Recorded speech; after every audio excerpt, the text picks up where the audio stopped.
大家好，我係5E班嘅鄺康源。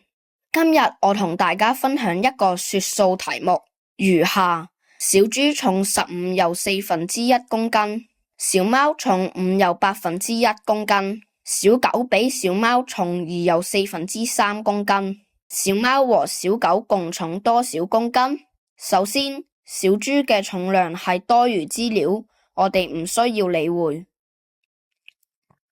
小貓嘅重量是5又1/8公斤，而小狗比小貓重2又3/4公斤，所以小狗的重量是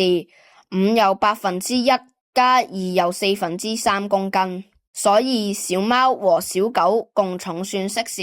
5又1/8加5又1/8再加2又3/4。首先，我將3個份數通分母，它們的分母 LCM 最小公倍數是8，所以變成5又1/8加5又1/8加2又6%，整數部分和分數部分分別相加，得到12又8%，